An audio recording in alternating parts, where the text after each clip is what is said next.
The klaxons screamed through the crystalline halls of the Vexar flagship, like the death wails of a dying god. Commander Thane pressed his six-fingered hand against the cool surface of the medbay window, watching the machines fight to keep their great elder alive. Tubes and wires sprouted from the ancient being's silver skin like mechanical vines, each one pulsing with desperate energy. The elder's chest rose and fell in stuttering gasps, and every Vexar in the fleet could feel it. Their telepathic link carried his pain across light years, a constant reminder that their greatest leader was slipping away. Status? Thane's voice cracked despite his attempt at composure.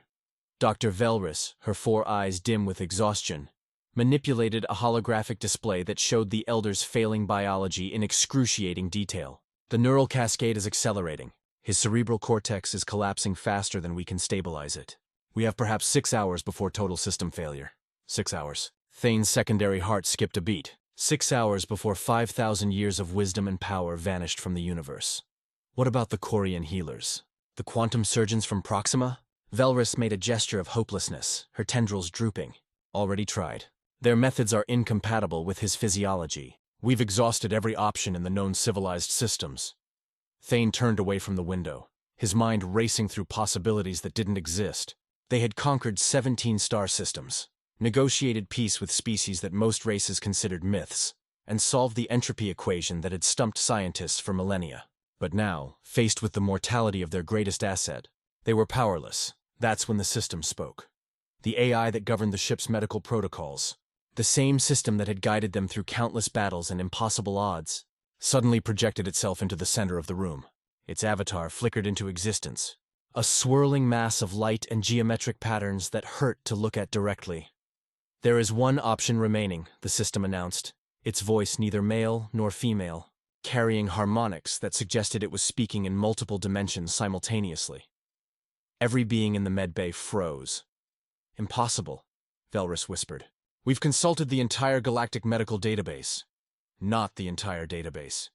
The system's avatar pulsed with an emotion that AIs weren't supposed to have. If Thane didn't know better, he'd call it fear. There exists a restricted file sealed under Galactic Council Protocol 794. Access requires unanimous command approval and carries a Class Omega warning. Thane felt his blood chill. Class Omega warnings were reserved for information that could destabilize governments, end civilizations, or fundamentally alter the balance of power in the galaxy. There were only 12 such warnings in existence, and he'd hoped to never encounter one. Show me. The hologram shifted, revealing documents written in the old script, the language that predated the council itself. Thane's translator struggled with the archaic text, but the meaning slowly became clear, and with it, a cold dread settled into his bones. They're quarantined, he said, his voice barely above a whisper. The entire species is under permanent interdiction. Correct. The system's avatar dimmed slightly. Earth and its dominant species, humanity, are forbidden from joining the Galactic Council due to behavioral concerns. Velrus moved closer, her scientific curiosity overriding her fear. What kind of behavioral concerns warrant a species-wide quarantine? The system displayed a new file, and even its mechanical voice seemed reluctant to speak the words. Extreme aggression, irrational attachment to abstract concepts such as honor and revenge, willingness to sacrifice individual survival for collective goals, tendency to view impossible situations as personal challenges rather than logical deterrents. They call it many things: spite, stubbornness, refusal to quit. The room fell silent except for the rhythmic beeping of the elder's life support. And you're saying, Thane said slowly, his mind struggling to process the implications, that one of these creatures can save our elder when the best medical minds in 17 systems cannot? Not just can. The system's avatar brightened, as if the AI itself was surprised by its own findings. Analysis suggests a 97.3% probability that a trained human medical professional possesses the unique combination of neural plasticity, intuitive problem-solving, and what they call bedside manner, necessary to stabilize the elder's condition. Their brains operate on principles that our medical science considers inefficient. Yet in cases of unprecedented complexity, this inefficiency becomes an advantage. Velrus pulled up her own displays, cross-referencing the data with disbelief, evident in every movement. This is madness. They're quarantined for a reason. Bringing one aboard could compromise the entire fleet. The elder will die otherwise, Thane said quietly. 6 hours, you said. 5 hours and 42 minutes now. The system corrected with merciless precision. Thane stared at the elder through the window, remembering the day the ancient being had found him as a juvenile, starving and alone on a forgotten colony world. The elder had given him purpose, education, a place in the universe. Everything Thane had become, every life he'd saved as commander of this fleet, existed because the elder had seen potential where others saw trash. "How do we get one?" he asked. "If Earth is quarantined, their space is forbidden territory. The Council would consider it an act of war." The system's avatar pulsed with something that might have been approval. "There is a human medical conference occurring on neutral station Kepler 9. The station sits exactly 1.7 light jumps from our current position.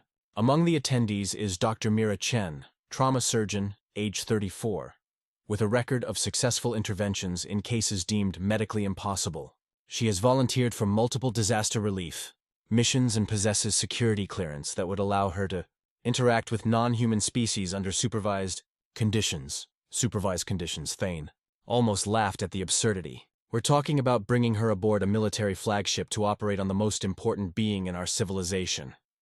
"Yes." The system paused, and in that pause, Thane heard something that chilled him more than anything else. The AI was uncertain. "Commander, you should know that human psychological profiles suggest a high probability that Dr. Chen will refuse. Humans possess an overdeveloped sense of institutional loyalty and fear of the unknown. Removing her from a sanctioned conference and transporting her to an alien vessel will trigger defensive responses. The probability of cooperation under standard diplomatic protocols is 32%. And under non-standard protocols?" The system's avatar flickered, undefined. "Humans are unpredictable." Thane made his decision in the space between heartbeats. "Velrus, prepare the medbay for an unknown biological entity. Sterilization protocols, but keep the elder visible. System, plot a jump to Kepler 9. Silent running, no council notifications." "Commander," Velrus's voice carried a warning tone, "this is a violation of at least 40 interstellar laws. If the Council discovers we've abducted a quarantined species member, then they'll have to wait in line behind everyone else who wants us dead." Thane moved toward the door, his mind already racing through the logistics of what might be the most reckless decision of his career. "Ready a shuttle. Small crew, volunteers only. I want people who can move fast and think faster." "You're going personally?" Velrus's shock was evident. "The elder saved my life. I won't trust his to anyone else." Thane paused at the doorway, looking back at the ancient being fighting for every breath. "Besides, if this human is as dangerous as the files suggest, better that I'm the one who faces the consequences." The journey to Kepler 9 took 93 minutes of hard burn through jump space, a route that left Thane's crew looking green around the edges, and one junior officer actively vomiting into a waste receptacle. The station appeared on their scopes like a spinning jewel, all lights and commerce, blissfully unaware that death was racing toward it from several directions at once. Thane assembled his team in the shuttle bay. 4 volunteers. Kess, his second in command, who could move through shadows like smoke. Torvin, a Drax warrior whose 6 arms made him valuable in tight situations. Dr. Velrus herself, who had insisted on coming despite her earlier protests. And Pip, a young communications officer whose talent for languages included the bizarre variants of Earth's fragmented linguistic systems. "We're not starting a war," Thane told them as they checked their equipment. "We're asking for help. Remember that. Whatever happens, no lethal force unless I give the order. And if the human attacks us," Torvin's voice rumbled like distant thunder, "then you restrain her as gently as possible, and we deal with the diplomatic nightmare later." Thane activated his personal shield, the energy field humming to life around his body. "But something tells me that won't be our biggest problem." The shuttle detached from the flagship with barely a whisper, its stealth systems rendering it nearly invisible to the station's sensors. They docked at a maintenance port, using access codes that the system had helpfully extracted from the station's poorly defended network. Inside, Kepler 9 was a chaos of species and commerce. Thane had been to neutral stations before, but never one so close to the quarantine zone. Here, smugglers who traded in Earth artifacts rubbed shoulders with Council diplomats, and in the darker corners, you could find anything if you had the credits and lacked the morals. "The conference is on level 7, Pip said, consulting a datapad that showed the station's layout. "Medical symposium on advanced trauma techniques, about 200 attendees from 40 species. And 1 human," Thane said quietly. They moved through the crowds like ghosts, their adaptive armor shifting colors to blend with their surroundings. The medical conference occupied an entire section of the station, with holographic displays showcasing surgical techniques that made even Thane's stomach turn. He scanned the crowd, looking for the distinctive bipedal form, the specific pattern of heat and movement that marked Earth's dominant species. Then he saw her. Dr. Mira Chen stood near the back of a lecture hall, watching a presentation on neural reconstruction with an intensity that suggested she was memorizing every detail. She was smaller than the files had indicated, barely reaching the chest height of most species present, with dark hair pulled back in a practical style and eyes that seemed to miss nothing. She also looked completely, utterly terrifying, not because of any physical threat. Thane had faced down warships and survived, but there was something in the way she held herself. A coiled energy that suggested she was always 3 steps ahead of everyone around her. When another attendee tried to speak to her, she responded with a smile that didn't quite reach those calculating eyes, and Thane suddenly understood why humanity was quarantined. This was a species that had climbed to the top of their planet's food chain, not through strength or natural weapons, but through sheer bloody-minded refusal to accept limitations. That's her, Velrus confirmed, checking her scanner. Biometric match is positive. How do we approach her? Kess asked, his voice barely audible over the conference noise. Thane watched Dr. Chen for another moment, seeing the way she evaluated every exit, every potential threat, filing away information with mechanical efficiency. Approaching her with lies would fail. Approaching her with force would create exactly the kind of incident they couldn't afford. That left only one option: the truth. However insane it sounded, he moved through the crowd, his team falling into formation behind him, and came to stand beside the human. Up close, she barely reached his shoulder, but when she turned to look at him, Thane felt the full weight of predatory evolution staring back. "Dr. Mira Chen," he said in English, the language feeling strange in his mouth despite his translator's assistance. Her expression didn't change, but her posture shifted subtly, muscles tensing in preparation for violence or flight. "Do I know you?" "No. My name is Commander Thane of the Vexar fleet. I need your help. Someone is dying, and you're the only person in the galaxy who can save him." For 3 seconds, she simply stared at him, her mind clearly racing through possibilities and implications. Then, incredibly, the corner of her mouth twitched upward in something that might have been amusement. "Well," Dr. Mira Chen said, her voice carrying notes of sarcasm and something darker, something that sounded almost like anticipation.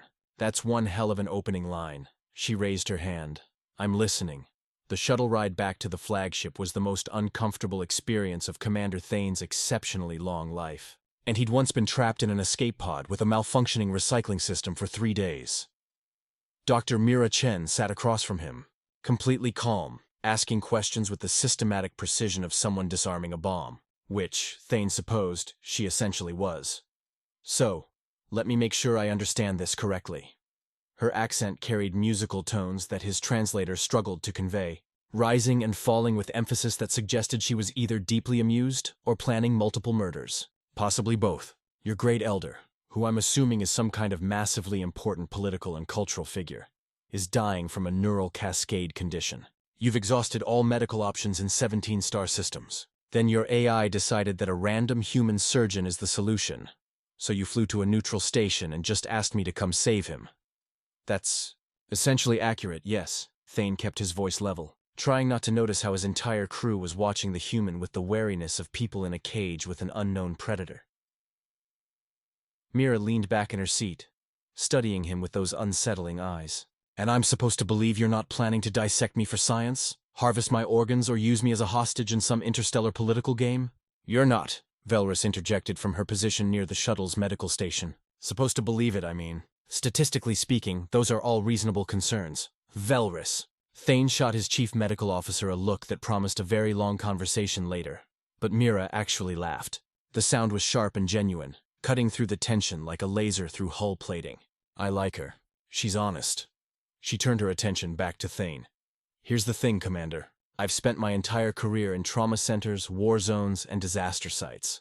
I've operated in conditions that would make most people cry. So when you showed up and told me someone was dying and I was the only one who could help," she shrugged, a gesture that somehow conveyed volumes about human psychology. "That's basically a Tuesday for me. So you'll help." Thane couldn't keep the surprise from his voice. "I didn't say that." Mira's smile turned sharp. First, I want to see the patient. Second, I want full disclosure on what's wrong with him. Third, I want assurances that I can leave whenever I choose. And fourth, she paused, and Thane saw something flicker in her expression. Something cold. I want to know what you're not telling me. Because, Commander, I've been lied to by experts, and you're holding something back. Damn. She'd read him like a tactical display. The Galactic Council has your species under permanent quarantine, Thane said quietly. By bringing you aboard my ship, I've violated protocols that exist specifically to prevent human contact with the wider galaxy. If they discover what I've done, it could start a war. The shuttle fell silent except for the hum of engines. Mira's expression didn't change, but her knuckles went white where they gripped the armrest. And you did it anyway. He saved my life. I won't let him die because of bureaucratic cowardice. For a long moment, Mira simply studied him, and Thane had the unsettling feeling that she was seeing right through his exoskeleton into whatever passed for his soul. Then slowly she nodded. All right, Commander, let's go save your friend. The flagship's medbay had been prepared for every possible scenario, from human biological rejection to psychological breakdown. What Velrus hadn't prepared for was Doctor Mira Chen's complete lack of hesitation. She walked through the sterile corridors with the confidence of someone who owned every room she entered, ignoring the stares from crew members who had never seen a human in person. When they reached the observation window, she pressed both hands against the transparent surface and went utterly still. How long has he been like this? Her voice had changed, stripped of sarcasm and sharp edges. This was the voice of a surgeon evaluating a patient. 17 hours, Velrus replied, joining her at the window. The neural cascade began suddenly, no warning signs. We've stabilized his primary organ systems, but his brain activity is degrading exponentially. Show me his scans. The holographic displays flickered to life, showing the Elder's biology in excruciating detail. Mira studied them with an intensity that made Thane nervous, her eyes moving across the data with frightening speed. This shouldn't be possible, she said finally. His neural architecture is too complex. There are layers here that I don't even have names for. Pathways that connect to organ systems that shouldn't exist according to any biology I know. The Elder is 5,000 years old, Thane explained. His species evolved in a quantum environment. His consciousness exists partially in states that conventional medicine can't access. Quantum consciousness. Mira's laugh was hollow. Of course. Why would anything be simple? She turned to face them, and Thane saw something new in her expression. Excitement. The kind of dangerous excitement that had probably gotten her into trouble more than once. I can't save him. Thane's world lurched. But the system said, I can't save him using conventional medicine, Mira continued, her voice rising with that edge of manic energy. Because you're right, his consciousness exists in multiple states simultaneously. Trying to stabilize him with drugs or surgery is like trying to nail down a shadow. You need someone who can think in quantum terms, who can approach the problem from angles that your linear medical science hasn't considered. You can do this? Velrus's skepticism was evident.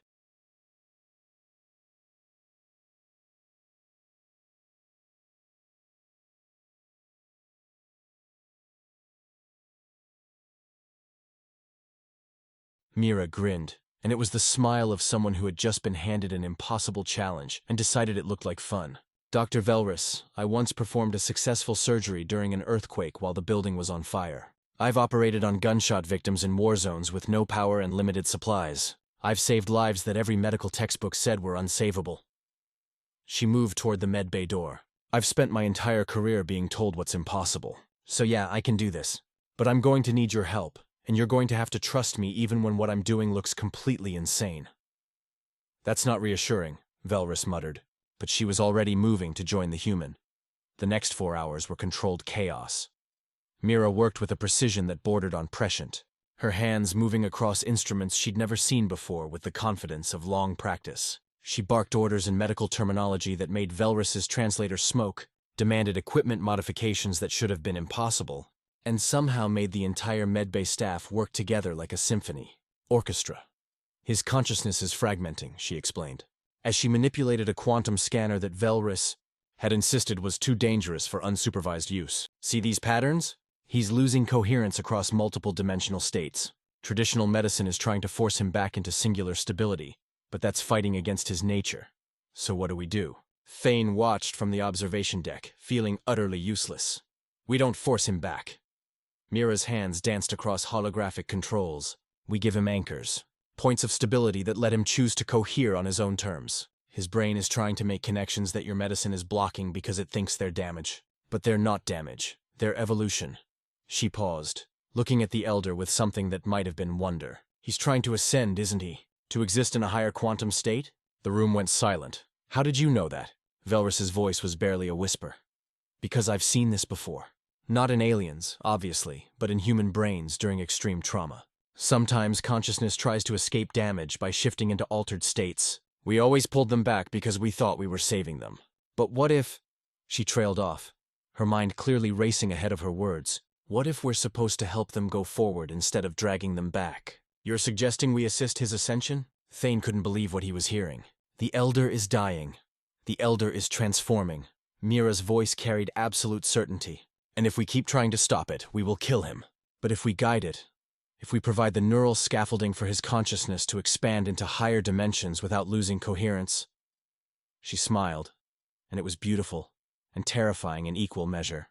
Then we might just witness something impossible become real. Velrus looked at Thane, her 4 eyes wide with a mixture of horror and hope. Commander, this goes against every medical protocol we have. If she's wrong, then he dies. Thane made the decision with the same certainty he'd felt when deciding to find Mira in the first place. Which happens in... He glanced at the chronometer. 92 minutes anyway. Dr. Chen, what do you need? Everything you've got and nothing you'd expect. She turned back to her instruments and Thane saw her hands were shaking slightly. Not with fear, but with adrenaline. Let's make history. The procedure that followed would haunt Thane's dreams for years to come, but not with nightmares. With wonder. Mira worked like someone possessed, creating neural pathways that shouldn't exist, using quantum principles that made Velrus question her entire education, and somehow, impossibly, guiding the Elder's fragmenting consciousness into new configurations that stabilized even as they expanded. He's fighting me, Mira said at one point, sweat dripping down her face despite the cool air. There's resistance, like he's afraid of what comes next. Thane moved closer to the surgical field, close enough to potentially interfere but unable to stay away. Talk to him. I'm not telepathic, Commander. You don't need to be. He's still aware on some level. If there's one thing I know about the Elder, it's that he responds to certainty. Tell him what you're doing. Mira hesitated for only a second, then began speaking in that same calm voice she'd used when evaluating the scans. Elder, my name is Doctor Mira Chen. I'm from Earth, which means I'm an expert in surviving impossible situations. Your species spent millennia evolving into quantum states. My species spent millennia refusing to accept that anything was impossible. So right now, we're going to combine those traits and do something that terrifies us both. Her hands moved with delicate precision. You're going to let go of what you were and trust that what comes next is worth the fear. And I'm going to make sure you have a path forward that doesn't dissolve into chaos. We're going to do this together, and we're going to succeed because failure isn't an option that either of our species accepts. Understood? The monitors began showing changes. Subtle at first, then accelerating. The Elder's neural patterns stopped fragmenting and started reorganizing, consciousness flowing into configurations that the displays could barely render. His body began glowing with soft light, as if the quantum states he was accessing were leaking into visible spectrum. Is he dying? Kess whispered from where he stood guard at the door. He's ascending, Velrus breathed, her voice filled with awe. She's actually doing it. She's helping him evolve. Mira's hands never stopped moving, guiding the process with instinct and skill that transcended training. Come on, Elder. You've lived 5,000 years. You've earned the right to see what comes next. Then, with a sound like reality itself sighing in relief, the Elder's eyes opened. Not the clouded, dying eyes from hours before. These were eyes that saw in dimensions beyond the 3 that most species understood. Eyes that held wisdom and power and something new, something that humanity would have called transcendence. The Elder sat up slowly, tubes and wires disconnecting automatically as his body reasserted control over itself. He looked at Mira, and when he spoke, his voice resonated in frequencies that made the walls vibrate. You are the human, he said, and somehow everyone understood him perfectly despite the words defying conventional language. The one from the forbidden world, guilty as charged. Mira stepped back, giving him space but keeping her hands ready in case anything went wrong. How do you feel? I feel... The Elder paused, as if cataloging sensations across multiple dimensions. Alive. More alive than I have been in centuries. You did not save me, Dr. Chen. You freed me. I just gave you a push in the direction you were already going. She smiled, exhausted and triumphant. The rest was all you. The elder turned to Thane, and in that gaze, Thane saw gratitude and something else, amusement. You violated every law to find her. Yes. Elder. Good. The ancient being rose from the surgical bed, moving with a grace he hadn't possessed in centuries. Then perhaps it is time we questioned why those laws exist. The aftermath was complicated in ways that Thane hadn't anticipated.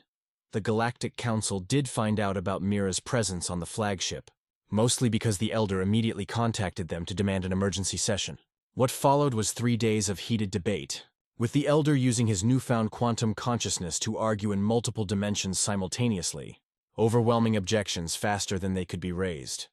In the end, the Council agreed to a pilot program, limited human integration under strict supervision. Earth would remain quarantined, but qualified individuals could volunteer for cultural exchange. Doctor Mira Chen became the first official human ambassador to the galactic community, which she found hilarious. I just wanted to be a surgeon, she told Thane as they stood on the observation deck, watching Earth rotate slowly in the view screen. Now I'm a political figure. How did that happen?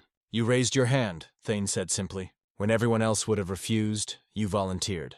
That's very human of you, apparently. What can I say? We're a species of idiots who see impossible situations and think, yeah, that looks fun. She glanced at him with that sharp smile. Besides, someone has to show the rest of the galaxy that humanity isn't as scary as your files make us sound. Dr. Chen, Thane said carefully, those files were created because humanity is exactly as terrifying as advertised. You just happen to direct that terror toward saving lives instead of ending them. Fair point. She looked back at Earth, her expression softening slightly. So what happens now? Now? Thane smiled, feeling lighter than he had in years. Now we find out what happens when the galaxy stops trying to contain humanity and starts learning from it. The Elder thinks it will be transformative. And you? I think it's going to be chaos. He glanced at her. But I'm learning that sometimes chaos is exactly what's needed. Mira raised an imaginary glass. To chaos, then. May it always work in our favor.